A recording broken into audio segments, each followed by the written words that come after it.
Hi, everybody. Thank you for joining me in the locker room today. I'm Alan Locher. Doug Heilman, one of the talented home cooks competing in season 3 of The Great American Recipe, and my friend is here today to share his journey, his culinary inspirations, and what it means to be part of this celebrated cooking competition.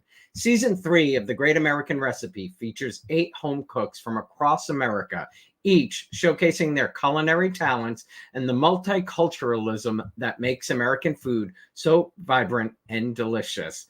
This 8-episode series airs Mondays through August 12th, 2024 from 9 to 10 p.m. Eastern on PBS, pbs.org, and the PBS app. In each episode, after 2 challenges, the judges will decide which home cook has created the winning dish. The competition culminates in the final week where the top 3 contestants will compete for the coveted title. Please help me welcome to the locker room my friend Doug Heilman. Hey, Doug. Hey, Alan. Thanks for the introduction. You are so welcome. Congratulations on this. Oh, thank you so much. It still feels a little strange. Surreal. Doug and I met 15 years ago through some mutual friends. Yes. Here we are at my New York City apartment. Babies. I can't believe it. I know. 15 years ago. That's right. But we've kept in contact, and especially during lockdown, we all did sort of. Oh, yeah, we had our Zooms. Yes, yeah. I loved that. That. I mean, I can't imagine what the previous pandemics were without technology. That's right. Yeah. Yeah, we amazing. Talk more, you and I. Oh yeah, absolutely. What did you watch Monday night's episode? We did. I said I didn't think I wanted to have a watch party. It was just going to be me and my husband, Greg. But I had some really gracious neighbors who were sort of aware leading up to the show because I kept cooking a bunch of food and giving them food. And so they decided to throw like a pizza party. They had us over. And so that's where I watched the first episode. And what was your reaction? Honestly, the most heartfelt thing for me, I got choked up a bit. I already love the other contestants. Of course, like through the whole experience, we shot this show last fall and we got to know each other very well. We've kept in touch. There they all are. But hearing their stories in the way that the show helps to showcase them, it really touched me. I definitely, I had some tears a couple times in a good way. Just to hear those stories, to see some of their family pictures, that's something that we really didn't get to see or talk about in that manner when we were together. I'm sure it's like, they're filming, trying to stay on schedule. Yes. And I think the other thing that's incredible, Alan, is there is so much filming. I mean, for a regular weekly challenge, we would cook twice in that day. So pretty much a 12-hour day. And when the challenge was going on, you do truly get timed for 60 minutes. That is it. But there's so much more. The judging really takes closer to 2 to 3 hours, but you only see 30 seconds to a minute of it. So I think that was also intriguing to me, like how they edit that to make this cohesive story and find the best bits to do it. Interesting too. You don't really have time to watch what's going on. No. Yeah. I mean, like normally, like if I'm on a TV set, when I was doing PR for As the World Turns Again, I'm not the actor, I'm not the cameraman, so I can take it in and learn, but you really don't you have to be cooking or answering questions to the cameraman interviewing you. Yeah, exactly right. I think 2 things that I'll add to that. Number one, I was really on episode 1, I was seeing a lot of the other food for the first time up close. because of course we sort of saw it at a distance. I don't know if you watch the show. My station is at the very back of the barn, so I Okay. could see Marcella was across from me. I could see what she was making, and sometimes if I moved my head, there was a big pillar in between me and Tim from South Carolina. I could maybe do this and see what he. But that was about it. So if May or Ajo, the folks that were towards the front, Kim, I had no idea what those dishes were. And I mean, they look amazing. And I'm kind of happy I couldn't see all of that because it's so intimidating. I mean, everybody's food looks so good. And I remember showing up on set. And as we got to meet one another, folks started to say, oh, hey, let me follow you on Instagram. And I knew in my own confidence, I'm like, you know what? I'll do that after the show. I don't really want to see how good you are. Yeah, smart. Yeah. That's interesting. Did you get to taste anybody else's food? Very occasionally. If you, I think I went over to John's station once and May's station once, and if you could take a bite, but really the way the production works, you're making enough food for 6 people. And the reason you're doing that is, all of the judging takes a long time. So the one behind the scenes thing I'll share is you make those 6 dishes. They immediately take one away for the photo ops, all of the beauty shots. So now you're down to 5. And because they know that the judging does take so long, it would be very unfair for like the last person to have a really cold dish. So when they called the 60 minutes, they actually kind of shooed us out of the barn and they go around and the judges quickly share a plate of every, each contestant. So they taste it hot. So they really know what did that dish taste like hot. So they've had that is first. May the one who did the chicken salad, the salad? Oh, look, delicious, right? So good. Yeah. I mean, a good salad really does go a long way. Oh my God. Absolutely. It really does. We have a new Greek place down the block. The Greek salad is amazing. So good. You weren't familiar with this series. No. So, and I love the story of how you were contacted. Will you share that, please?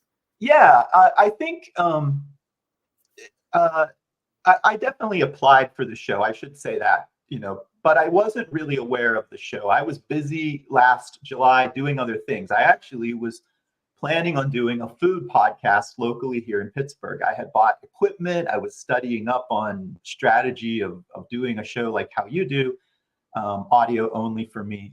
But I got a direct message on Instagram.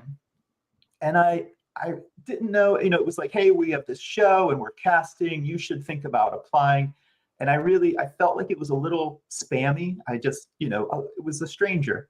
Yeah. So I ignored it for a moment and I mentioned it to my husband, Greg, and he said, it sounds like a fantastic opportunity. Did you look up that person on LinkedIn to see if they're real? And I'm like, oh, you're smart.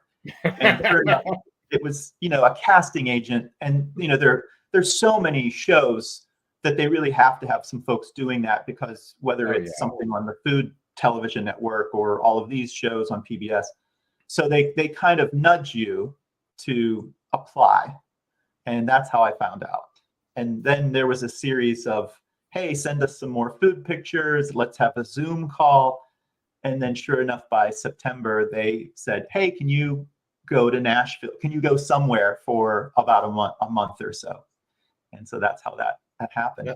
Incredible. I mean, see, there are some good things of social media sometimes. That's right. Yes. There really are. Watching you on the show the other night, it was probably my first ever cooking show because I sadly don't have that skill. So I don't really find joy in watching. But I was impressed with the type of reality it was because you're not voted off each week. Is that sort of what drew you to the competition as well? Yeah, that's exactly right. I also, Alan, I always like to say I like to cook. I'm a home cook. I didn't go to culinary school, and I love the more traditional, like stand and stir, show me how to do it kind of show, like a Barefoot Contessa or some of the older shows on PBS. So I don't watch a lot of the cooking competitions either because it feels manic to me.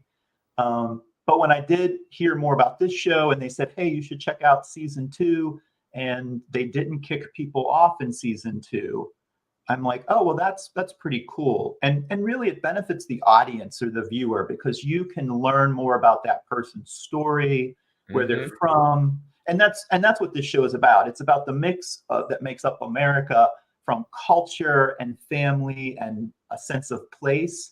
And so it really is beneficial to, like, hey, keep all those 8 contestants as long as you can, and then we'll send the top 3 that we think performed best overall to the finale. I love that. Yeah. In the first episode, you made a pickle brine chicken schnitzel on top of spinach salad. That's and right. Pittsburgh pockets. Tell us what the judges said, and was it difficult to be critiqued on your cooking? Yeah, it's weird. I would say I'm not rushing to go be judged again. And most of the time when you cook for someone, they just appreciate it.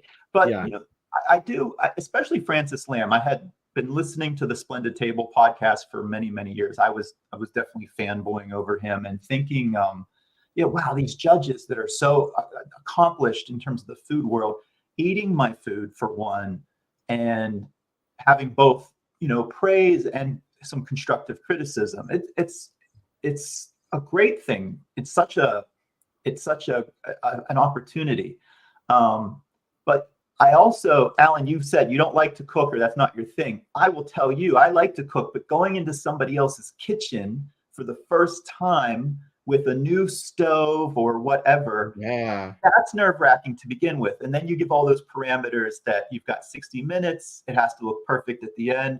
So that first week, that first episode, it was a pretty nerve-wracking episode. So I think I did okay on the first round. I was pleased with it. And the second one, I ran into some trouble with, like, how long to use the oven and just, variety of things. My pocket ultimately was not as browned as I wanted it to be. So, and that, both looked delicious.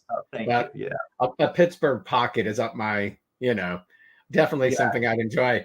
But you're right. That beautiful kitchen that you redesigned behind you, how everything works. That's right. And how long it takes. And if 350 really means 350, like going into a new, that much I know, like a new, it's got to be, and where things are, and, all of that. Yes. I will say, one of the things that was really astounding, this show is so beautifully produced, and they are so well oiled, so put together. The behind the scenes culinary team, Michelle Velasquez Chinati, I think her and her team, they do a ton of other shows of this nature, and they were just so caring to make sure we had things that we thought we needed, or maybe even a little extra. And so you showed up and nothing was really prepped for you, but it was available for you. It was washed, and it was sort of in a place you can find it. So they did the best that they could do at putting you at ease for being there. And we were allowed to ship some items, like enough that would fit into like a small box. And so I brought just some simple things like a zester, a spätzle maker. But John from San Antonio, he collects indigenous pottery, and he wanted to showcase his food. He shipped a whole set of dishes. So everyone had their different angle too of what they were bringing. And I thought that was pretty interesting. Wow. Do you watch any other reality TV? Very little, very little. It's funny. I think the probably the show I watch the most, and if it's in that genre, it's like RuPaul's Drag Race or something. Yeah. So but I was thinking of that when you were saying your box. I'm thinking of their suitcases with their wigs and, Yes. Yeah. In fact, one of the producers behind the scenes, we get interviewed, and you can kind of tell there's like a day between where they do a really long, deep dive of what happened on that episode. And one of our producers, she also works on RuPaul's Drag Race. So I found that was interesting. And there are some parallels in really how you produce the show. So that behind the scenes stuff I thought was just super, super fascinating. I bet. I don't know if you're allowed to say, but is there a favorite dish you cooked this season? Well, I can tell you the answer to that is yes. I cannot tell you when or What what it the is. picture. Okay, Yeah, that's yeah, fine. yeah. Yeah. Okay, good. Um, No so, spoilers. No and you spoilers. also have your own, not only your own kitchen, but you have your own camera person, right? I do. You actually mentioned cameramen. I actually had, I think, out of the whole. Well, I'll back up. When you see the wide pan of the barn, there's a very large sort of barn floor in between one side or the other. Whenever they say go and your time starts now, that space is filled with about 8 or 9 camera people. There's a jig camera and all kinds of other camera folks. I had a female camera operator, Athena. I love Athena, and she was bucking the trend there. But everybody else was a dude, and Athena was doing her thing. She was my goddess of the camera, and we really bonded. Oh, I love that. She Love was that. great. Before each challenge, she would give me a slay, and that all that kind of encouragement that she could. Well, I can't wait to see what you do next on there. Thank you. Let's go back. You grew up on a 90-acre farm in Pennsylvania. Tell us That's right. about the farm and where your love of cooking began. Yeah, sure. Yeah, so I'm a lifelong southwestern Pennsylvania resident. My family, I think actually the original Heilmans, where the farm is located, came over into like the Philadelphia area in 1752. I was just looking this up with my dad on Father's Day. So by the time they sort of got over to Western Pennsylvania, we're talking now like just after the Civil War. Or Revolutionary War, maybe I should say, if I'm getting that right. And we got a tract of land, and there's our farm. There were, many cousins now. Like those farms have been divided up. And before I was alive, that farm was primarily a dairy, and my grandfather Paul would deliver that milk to your house. He had a milk route, and that was his business, his livelihood. It was called Maple Grove Dairy Farm. And when he passed away, it kind of when I showed up in 1974, my dad and uncle decided that it's pretty intensive to do a dairy farm. You have to milk the cows day and night. So they switched over and started just raising beef cattle. So we still have an active herd of about 50 certified Angus beef cattle. My dad's now retired, but I have nephews and they love it. And so it's still going strong. And so that's really what I grew up with. I really didn't do sports because there was no time for Little League. You were feeding cows every night. And, gardening, or you'd have a neighbor come by and just drop off a pile of zucchini or whatever. I mean, that's the kind of stuff I grew up with. I'm a bad producer. I should have asked for a picture of you on the farm. Oh, yeah.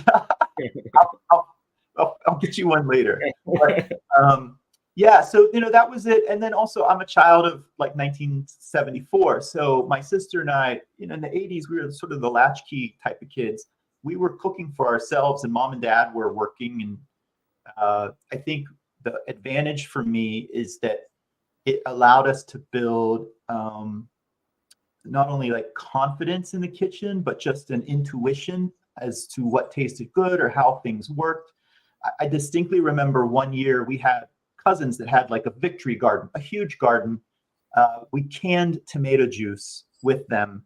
And my mom allowed me to, open up a jar of tomato juice whenever I wanted. And I went through her spice cupboard, and no matter the spice, I put a little in my tomato juice to see what that was like. So some things, like garlic powder or basil, that was great. And some other things like clove, that was weird. I was super young, but I think it was just so great to have parents that let you do that kind of stuff in the kitchen. And then, that just transcended into by 10 or 12, I could cook us a spaghetti dinner, like I could do some of that stuff. And who did you learn from the most? Your grandma? Well, I think mostly at home early on, it was my mom, but her mother, my grandmother, was pretty amazing. My mom is one of 10 kids, and my grandmother, I can't imagine cooking for 12 people every night. She could make a meal. My grandmother could make a meal out of like a can of green beans. She would just figure it out. And she, even though we were, very, German and Eastern European roots, my grandma was, especially in the 1960s and 70s, was very open to trying other, what we would call peasant food from anybody else. We had neighbors, they did, I wasn't born yet, the Acevedos, Ruben Acevedo, he was from Mexico. So in the 1960s, my grandma knew and learned how to make tacos, because that could feed a crowd of people. She learned how to make spaghetti, and back then they always called it Italian spaghetti because it really wasn't as ubiquitous as what we're used to today. So she found not only her own kitchen magic, but from anybody else that where you could make a big meal on a budget. She knew how to do it. What were some of your favorite dishes cooking? Growing up, Alan, I'm just going to do a timeout. I think I'm a little frozen. If you can still hear me. Yep, I can. Okay, great. Yeah. So, growing up, since we did have this beef farm, I mentioned earlier, I could make the spaghetti. I could brown the ground beef, give me a jar of sauce, give me the package of noodles. We could do all that. I loved hamburgers and things of that nature.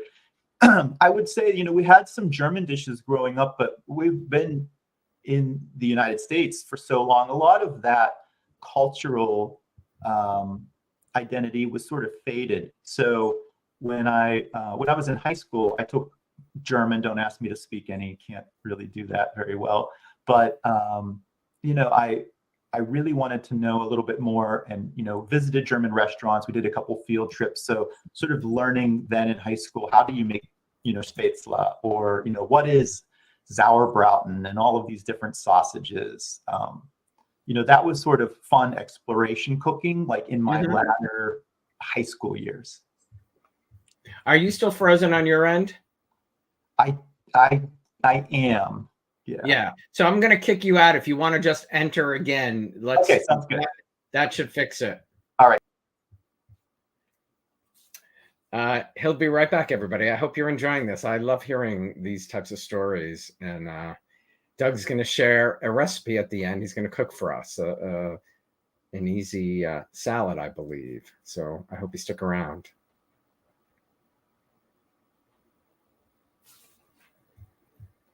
I hope everyone's having a great Thursday.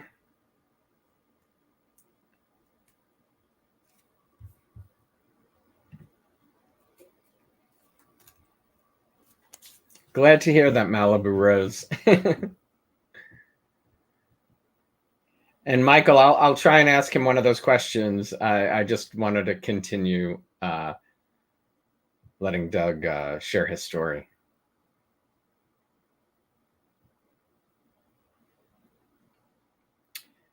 Hopefully he will.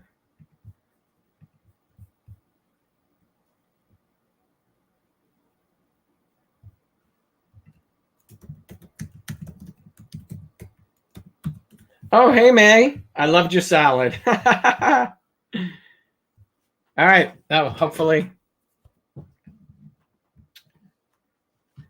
There you are. Can you hear me? Yes. Okay.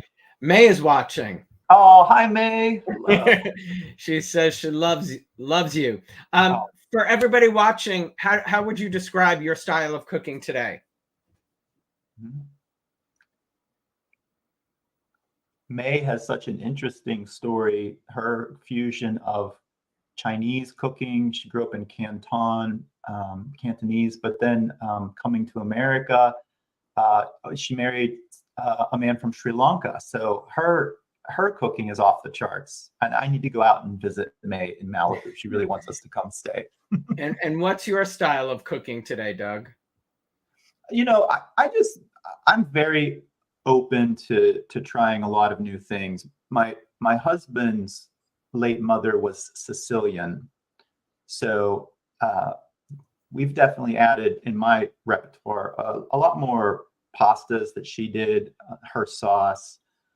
But I'm I'm someone that grew up with that food television that emerged in the 90s and early 2000s that really was a lot of teach you something cooking shows. So even shows that are on today, like America's Test Kitchen or Milk Street TV. So I love trying like Mexican or, something else that sort of stretches me, Thai food at home. I would just say it's also my general place is comfort food, but a little elevated. So I'll do something that my mom would do, like meatloaf, but I'll throw a little, maybe we can find some like truffle butter in there or something.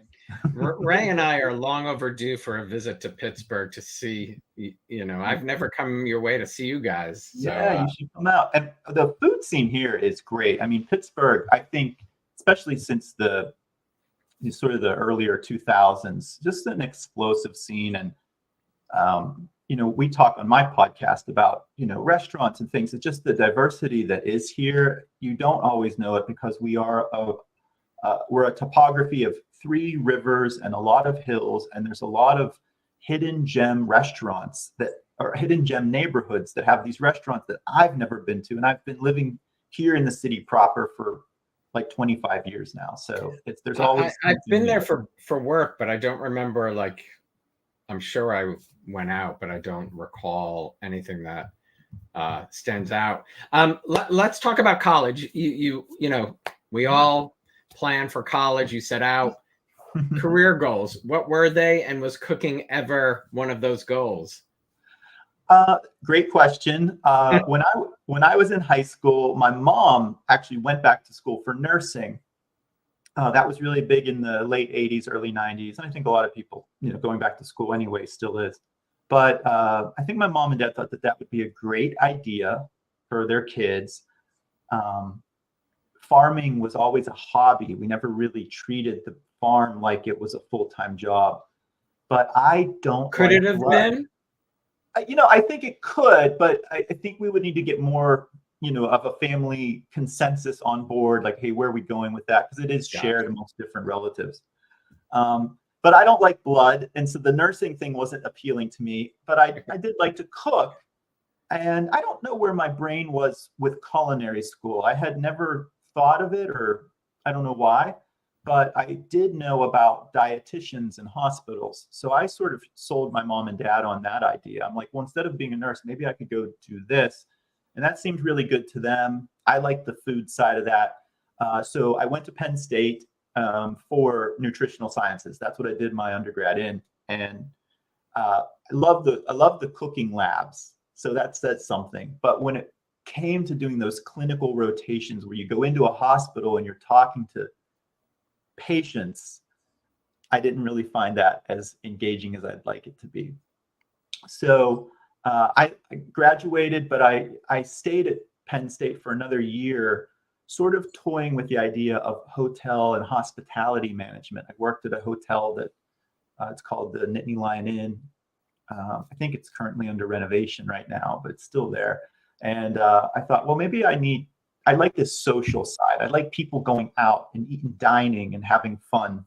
But ultimately, I came home for a break and was a little lost and wasn't ready for a grad school moment. So I ended up falling into the wireless industry, the cell phone industry. In the mid 90s, it was just really starting. There were still pagers and those bag style phones. And I worked for a company called Bell Atlantic Mobile that then became Verizon today, and I ended up spending about 18 years there. The majority of it in actually corporate training. So I sold some cell phones for a while, and then became a teacher for new people that came on board. And then I spent another 5 to 6 years in the wireless industry in infrastructure. How do you build a cell tower and smaller cell networks so that if you go on a school campus or in a sporting venue, how does your phone still do all the fun things it does? And it's interesting, the choices we make and the paths we take. So you mentioned earlier in 2014, my husband, who is the architect, he helped redesign my kitchen. I was still in the wireless industry. The phone cameras were getting better. And for Verizon, we had done an event in Chicago and we hired what we called YouTube stars. And I'm like, what the heck is a YouTube star? I had never heard of such a thing. I was just vaguely familiar with YouTube. And I came home on a 3-week holiday, vacation, and this kitchen was done. And I thought, I'm going to try and just create a recipe. Let me see if I can do that for fun. So I put my phone on a step ladder and did a recipe. And I thought, well, I'll share these on Facebook with my mom or my aunt or something. And truly, completely flying blind, I learned that I should create a channel on YouTube. And my last name was actually already taken. My name, Doug Heilman, was taken by some other Doug Heilman. And so I picked Doug Cooking, and I started creating YouTube videos since 2014. I've been creating YouTube videos under Doug Cooking, and that is also my Instagram, TikTok, all the other places. And that was fun, but it's also, it felt trainerish in a great way. Like I was teaching you something that I do at home. But it is a little bit lonely and isolating. So later on, like 2018 and whatnot, I started doing more volunteer work. I did a kids cooking camp for a couple of years. I'm actually still involved with that, teaching 7th to 12th graders how to cook. That's super fun. And when you get out into the real world and you start meeting other people, it's amazing the connections you make. And it felt much better than just being only focused on a social media level. Behind the camera. Right. I love that. I mean, just on a whim that you sort of, like I did this. I mean, it just sort of, you didn't know what that YouTube talent was that they were talking about. Kim is joining as well. Hey, Kim is in Alaska, so yeah, she is in Alaska. Is there one recipe on Doug Cooking on YouTube that's received the most views? Yes, but it's not a food recipe. I think July, many, many years ago, I made frozen watermelon margaritas. You take a whole watermelon, cube it, lay it flat in freezer bags, and put it in the freezer. I'm pointing here down to my freezer. I'm going to look that up immediately for Ray and I love that. Yes. So then you use the blender, and you're using the watermelon chunks as opposed to ice for your margarita. And otherwise, it's pretty traditional, but that was my most viral on YouTube video, and every summer it trends again. And I look at that video and I keep thinking I'm looking more and more different as the years go by. Oh yeah, people like drinking. Ingrid just joined from North Carolina as well. Hey, yes.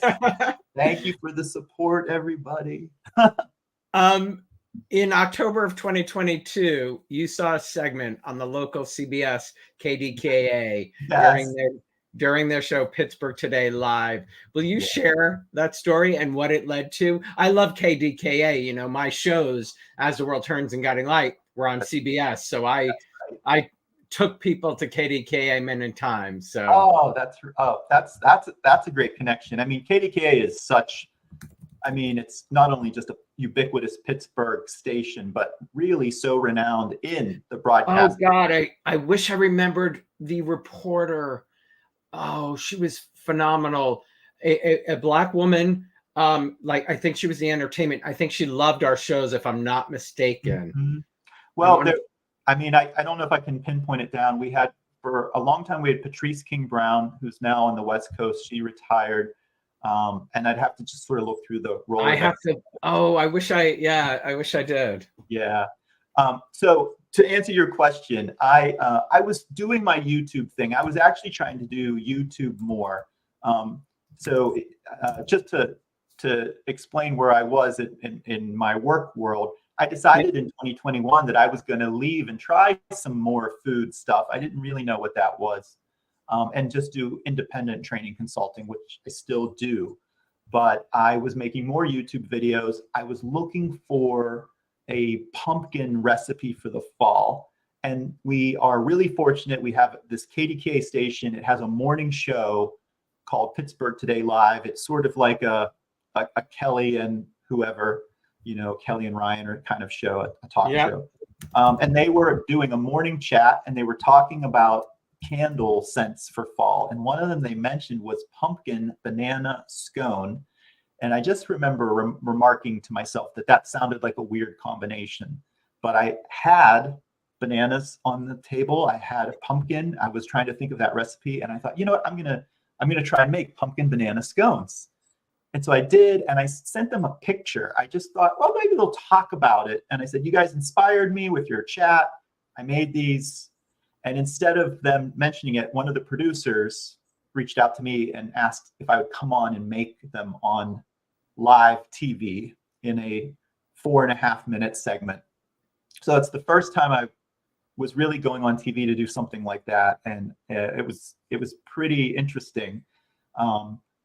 They ask you to do a production form ahead of time. And I think my trainer brain kicked in, and I'm like, okay, well, I don't have an 8-hour day to train you. I have 4 minutes. So here are my bullets. We're gonna dump 2 things from this bowl into the other one, stir. You can ask me these questions.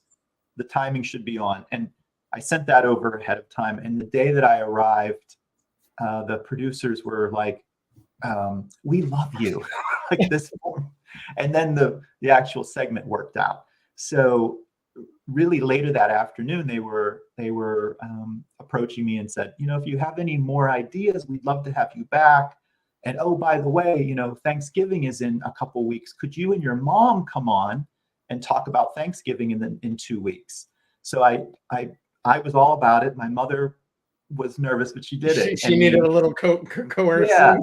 So she was even on the second time, and then that just led to me being on. I'm on about once a month. I've done a couple of little series where I was on like weekly, and that's good. Like it's a great show. It's very community based. I'm not really promoting anything but myself. My cooking, and it's back to that teacher thing. Like I want to show you how to do a thing, and then they've been super gracious since the Great American Recipe launched. They've helped. Even though it's CBS promoting PBS.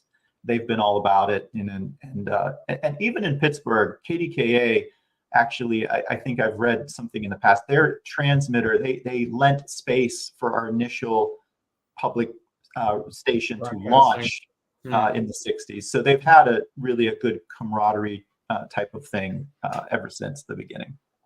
I mean, that's such a great story, and just a lesson for anybody watching. Like, you just sent in a little photo, and look what it turned into. You must get messages from people who've tried. I do, and I have to say, Alan, it's the most confounded to me. I don't know why, but I can't believe people actually try my recipes. Why is that? I don't know why I have that in my head, but I'm like, I feel so grateful. And but I mean, it really, there is, food brings people together. I mean, there's, we all need it to survive. We all have various tastes. That's right. I just, it's amazing to watch, I just think, on social media, food does so well because it's just something we all relate to. We all have to eat, but also for most of us, just growing up around that, it is so much more. It's memories, it's your culture, it's thinking about family members that are or are not with us anymore. Those sensations of taste and smell do so much more for us, mentally and socially. So I feel like food is the language that everyone speaks. Yes, and to some degree, there's no left or right, or you don't fight over food. You may have different tastes, but you really, we all agree that food is good for us. You mentioned a little earlier, but you launched the Pittsburgh dish. Tell everybody what it's about, how often you do it. Sure. So I was exploring all of the different social media outlets, and how some folks think about, can I make a living doing this, or do I ever want to be a caterer or work in a kitchen? And I've weeded some things out over the years, but long ago I wrote down the idea of doing a food podcast. But then interestingly, from 2021 until now, I've met so many interesting people here in the Pittsburgh region doing something really cool, really interesting with food.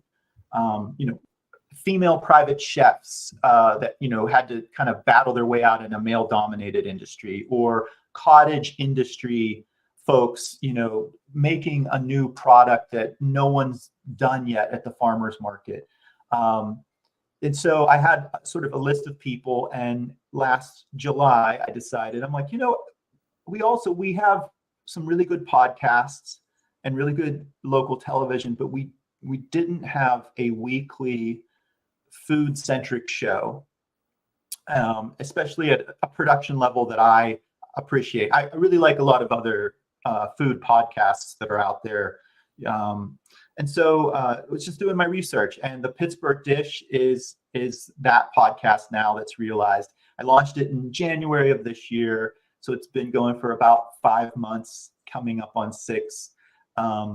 We've had 20 episodes, and we talked to really a human interest story at the beginning. So again, maybe it is an Instagram social media maven. Maybe it's the owner of a chain of a gyro shop, or someone making homemade, dumplings that they now sell at farmers markets. So I love, we have a term in Pittsburgh, we call it nebby, where we just want to know more about you. We're a little too curious, right? And so it was me being nebby, wanting to start that show. I had no idea of that term. Yeah. So, just being a little too, questioning, right? But in your business. But from that, I mean, really the vision for me is just, I wanted to know these people more, and I wanted to share their great stories. I never have put myself in the place that I thought I was going to be, journalistic about it. I just wanted to have the conversation, but it's become that. We've had, looking at statistics of other podcasts, we're doing pretty well for a new podcast, which is great. But there's just so many more people I want to talk to, and so it's going strong, and definitely weekly. I have the next person that's coming up.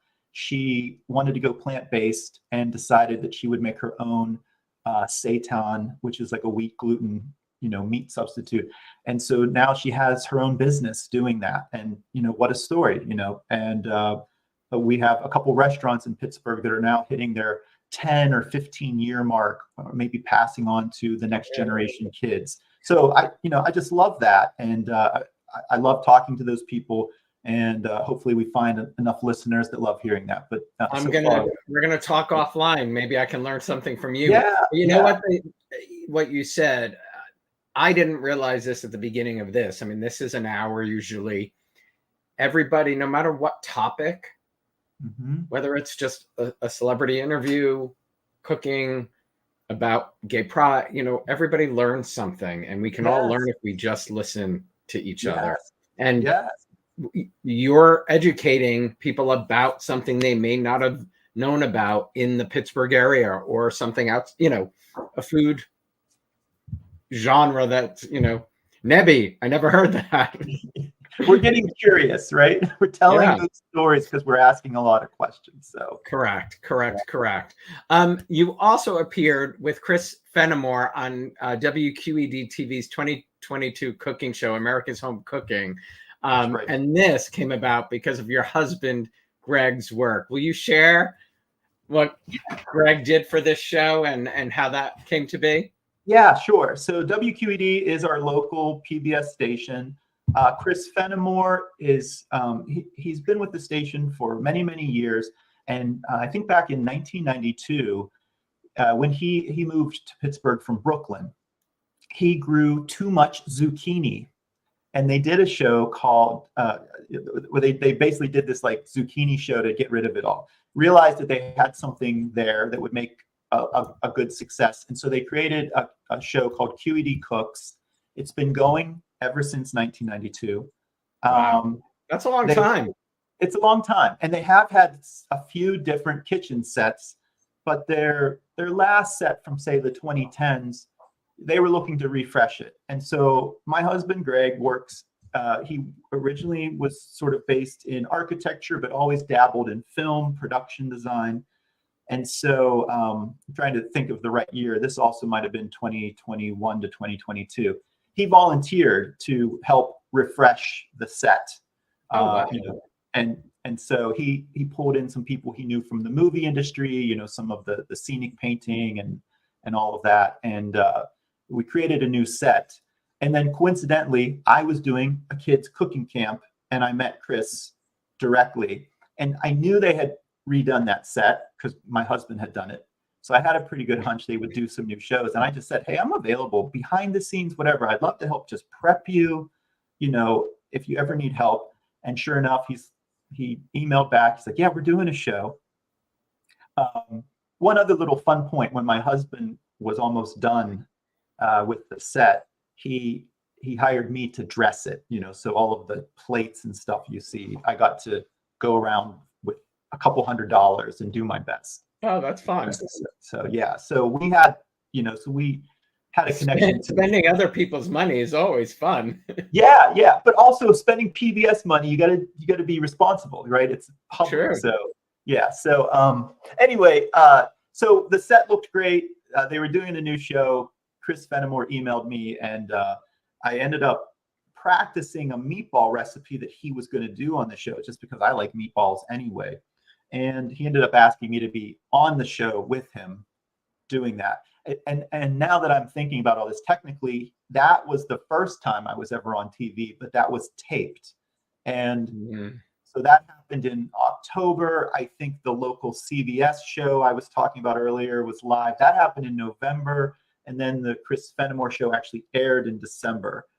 So it's funny, similar to the Great American Recipe, when you tape something, you really don't know what's going to happen, how it's going to look. You do something live.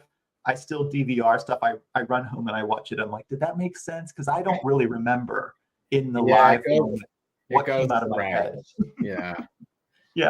Tried doing almost 500 episodes. I can't remember.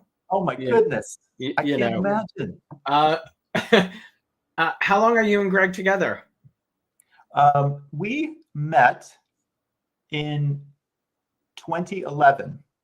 And then after dating for 10 years, in 2021, we got married. And it was still kind of COVID-ish. So we didn't have like a wedding reception until 2022. So a lot of people say you got married in 2022, but it's, so whatever, we're going on like 13 plus years now. He's great. It makes a difference. It does. It is Pride Month. Yes. So I'd love to ask what Pride means to you. Oh yeah. Okay. So, well, I just bouncing off meeting him,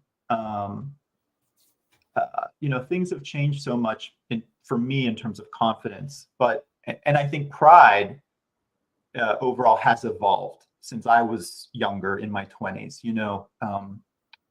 It's for me, I think if I were just to really make it a little more crisp, I think pride nowadays is about possibility. When you come into yourself, when you know who you are, whatever part of the greater queer community that is now, which is also quite different from when I grew up. I think it was so like gay male dominated, and now we've really expanded inclusion.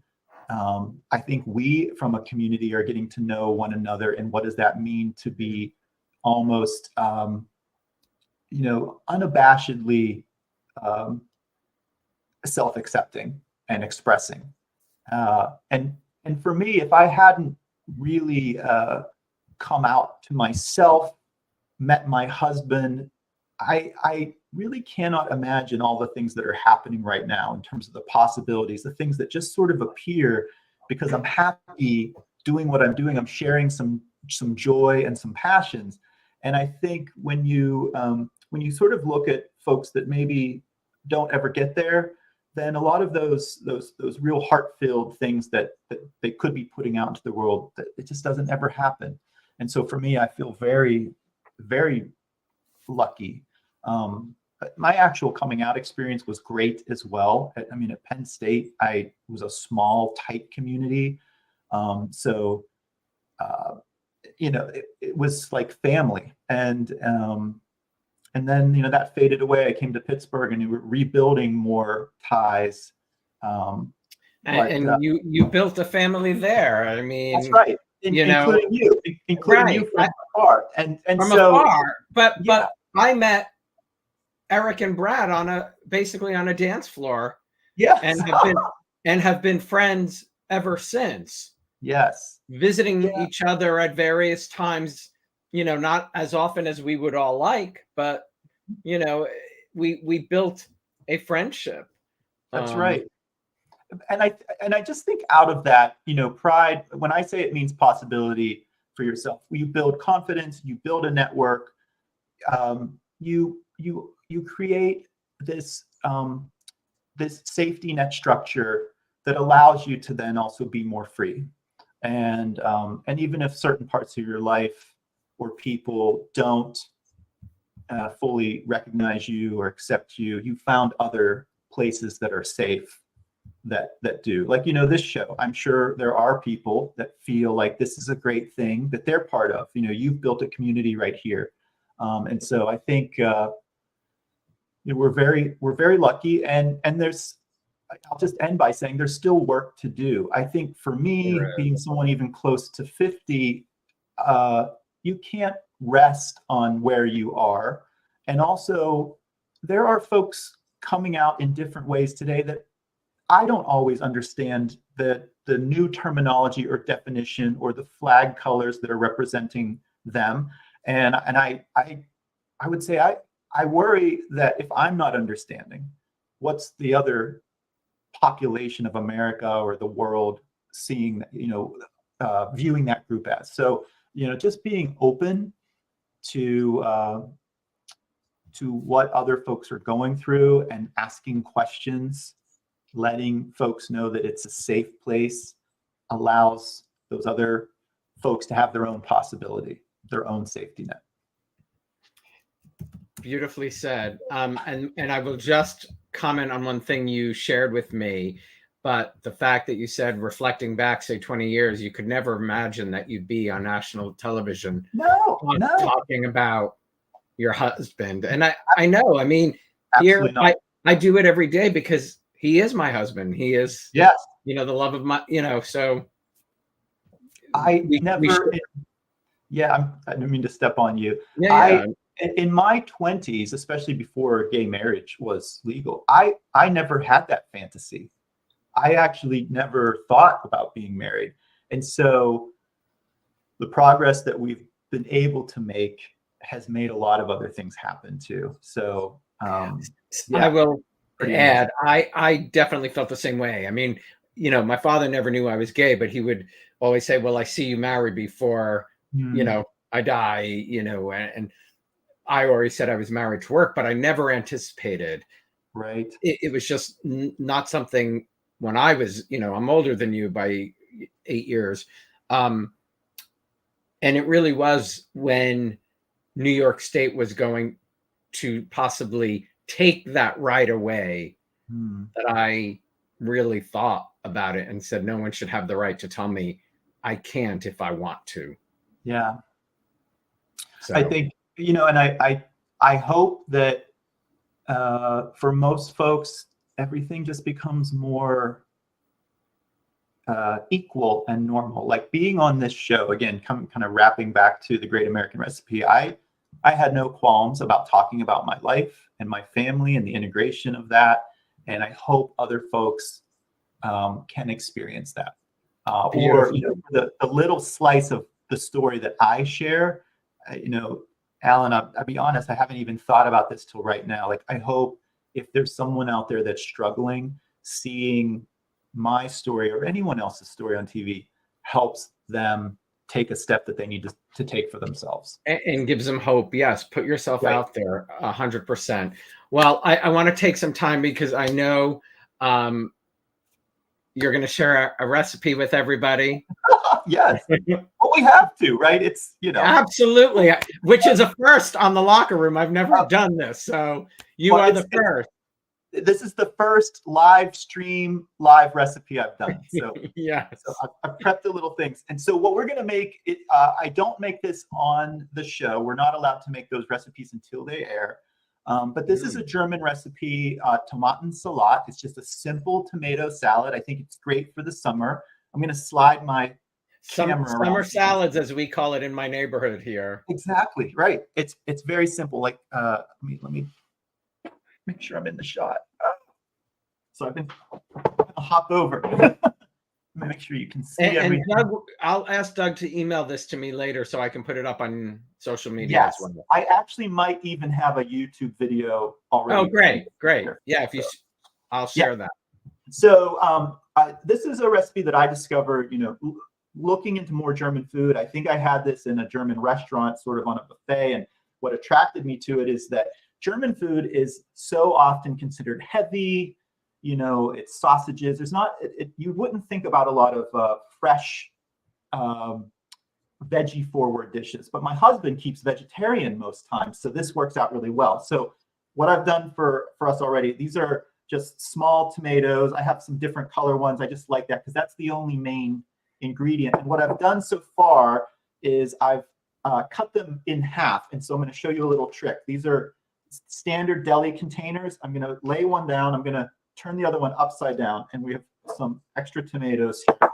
So let me just do a couple more so everyone can see it. And of course, I learned this probably on TV somewhere. I don't really remember. But you take your other deli container now and then lay it flat, and we have a bread knife, like a serrated knife. And so between those, we've now sliced all those little baby tomatoes in half. I'll do one more very quickly. It's great for any little any little cherry or grape-sized tomato. Again, just hold down, keep your fingers out of the way. All right, so that's our main vegetable, and I love the smaller tomatoes. They're coming into season, but the different colors I think just gives it something a little extra. And so now we're going to make a dressing, and of course it's German, so it has to be a double mustard dressing. So that's what we're going to do. So you can see all this. All right, and very simple. I have some things measured out here. This is just a neutral. I like sunflower oil. This is any neutral vegetable oil. You could probably use olive oil, but that has a little stronger taste. So this is sunflower oil. It's nice to me. This is apple cider vinegar. I don't think I've ever owned sunflower oil. I don't know if I've ever owned that. You can find it at Trader Joe's. So okay, yeah, got that. Ray was there earlier. He's making a tomato salad on Saturday. I love it. This one is so great for the summer because there is no mayonnaise, and in fact, if it sits out in like warm weather, it gets better because they almost pickle in a way.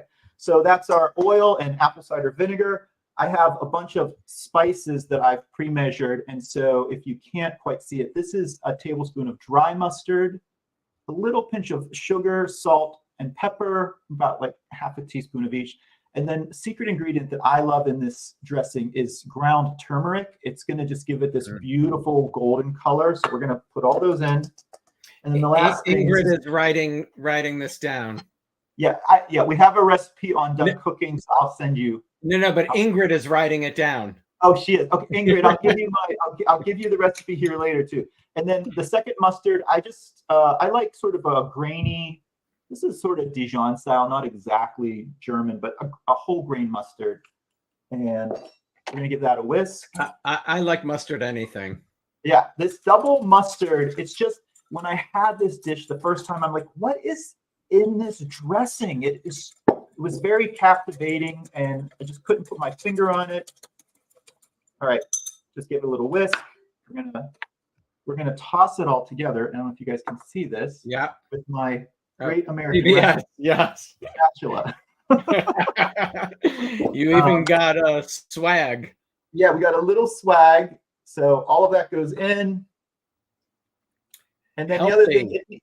it just needs a little touch of green. So I went out back. I've got some chives growing out back. So I already, just a couple tablespoons of fresh Nice. chives. Michael, who's watching, was asking, do you and Greg have a vegetable garden? Well, we don't have, we both have city style houses. So we don't have much of a garden. I have pots. I have lots of herbs. Sometimes I have done cherry tomatoes like these in pots, but even though we live in sort of city style areas, we actually live near a neighborhood called Squirrel Hill, and it's named Squirrel Hill for a reason. There's a lot of squirrels, and they eat all of the tomatoes. So I saved the garden visit for when I go up to my folks up at the farm or the farmer's market. So I'm only really doing herbs this year.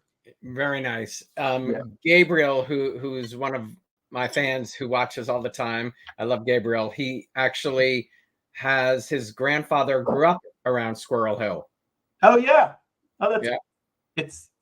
It's one of the best neighborhoods in Pittsburgh, and our house sort of abuts there. So this is it. German tomato salad, tomaten salat. Gets better as it sits. Would you leave it out or refrigerate it before serving it? I actually would leave it out. If I was going to serve this today, I would just cover it. I wouldn't make it a day ahead because sometimes tomatoes can get a little weird in the fridge. But that's why I think it's great for summer. It comes together. You saw it in like 2 minutes, and then, keep your bugs off of it, but leave it out on the buffet out at the picnic all day. It's fine. So that's it.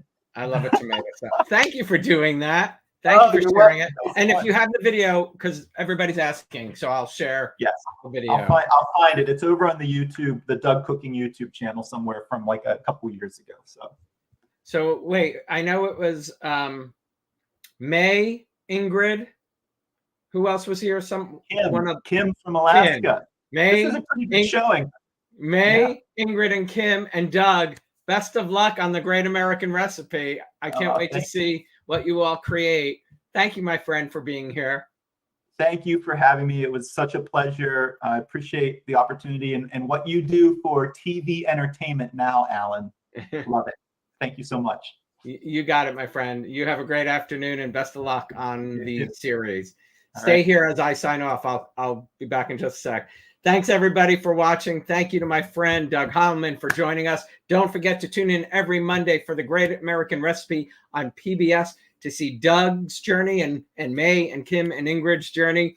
Please join me on Tuesday, June 25th at 3 p.m. for an in-depth discussion on pride with actors and real-life husbands Adam Huss and Adam Bucci, along with Days of Our Lives, Greg Rickhart.